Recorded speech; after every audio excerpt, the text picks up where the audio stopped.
Okay, so it's been a minute since I did a film review, eh? Yeah, so this one is an old ass fucking film, at least by modern standard. I don't remember when it came out, but it was 11 years ago. So 20. My math's fucking shitty, but Sinister, the first Sinister. I felt like I had to fucking do a review on this one because it's genuinely a disappointing fucking watch.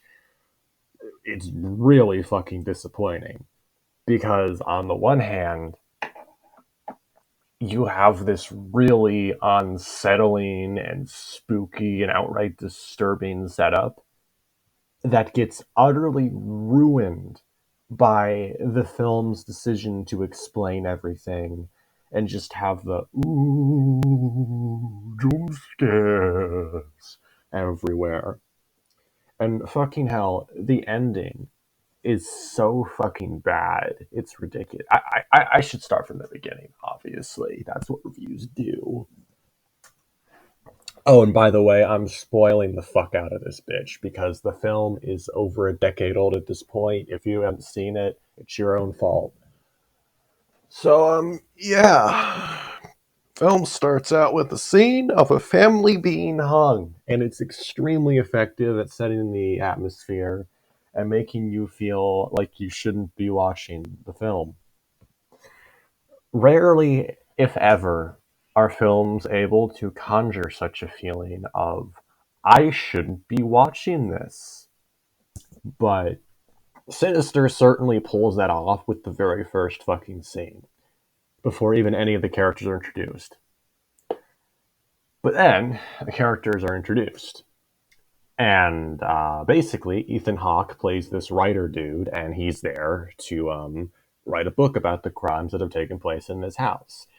And there's a certain panning shot that happens soon after he goes into his office where it goes over and you see that the tree in the beginning scene is in their backyard, and yeah, that gave me chills because it showed you what happened, and then it showed you that they're in that house. It's honestly really spooky. Essentially, the first half of this film is the best part of it. I wouldn't even say half, I'd say first third.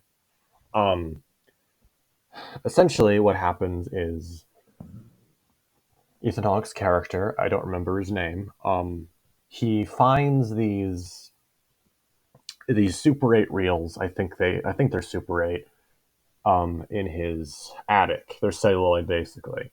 And he starts watching them. And they're all labeled with a year and a subtitle. I think one of them was like barbecue or something, which is kind of genuinely disturbing when that happens in that one.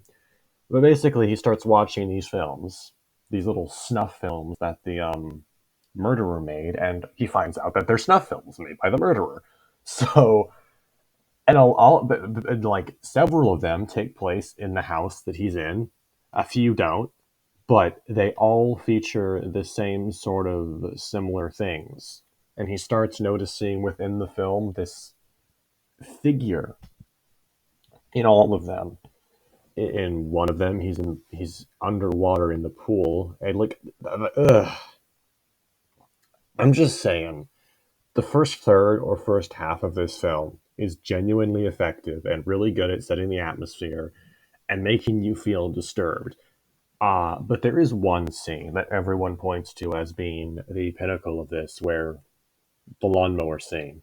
And I had to struggle with, like, is this actually scary because it's effective and it's set up well, or is this just making me jump because it's a fucking loud sound?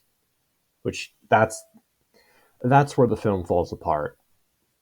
After it's revealed what's causing this, the film spirals into shit, basically. Just absolute, unadulterated crap.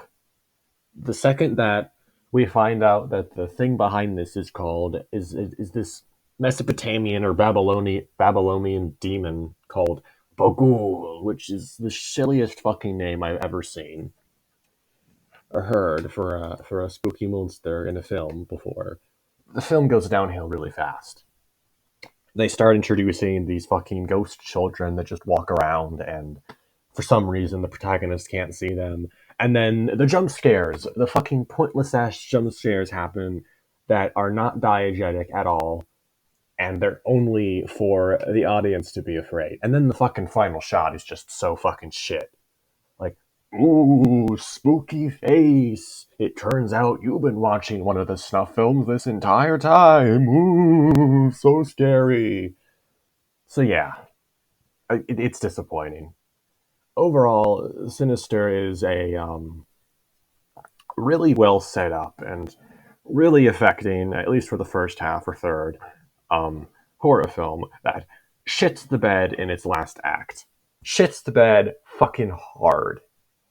And for those of you pussies who are like, oh, you shouldn't criticize filmmakers because making a film is hard.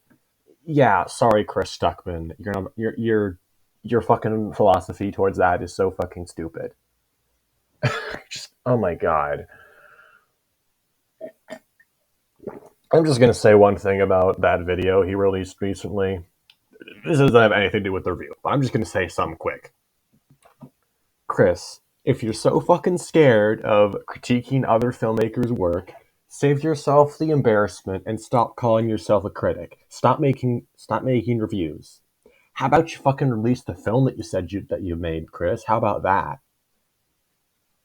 If you can't handle criticizing your fellow filmmakers' work that badly, if that just makes you quake in your boots, you pussy, maybe you should stop being a critic in general. Yeah. Sorry about that. That video genuinely is one of the most retarded fucking things I've seen in recent memory in regards to film criticism, and that's saying a lot. And it sucks because Chris, I really used to like his videos. He used to have a good personality and charisma, but now it's just like he's been zapped of all of that, and it's genuinely depressing. But anyway, back to the fucking review. Yes, Sinister has a good first half. Its second half is terrible. Overall, I give it like a fucking 5 out of 10 if I was going to rate it, but ratings are stupid. So, like, yeah. Um, Essentially, it's very, very mediocre for the majority of the time, but the first, like, 30 to 40 minutes, I'd say, they're pretty effective. Well, everything before the thing's revealed, basically, is pretty effective. So, yeah, that was my review. Sorry, excuse me. That was my review of Sinister. Yeah. See ya, fuckers.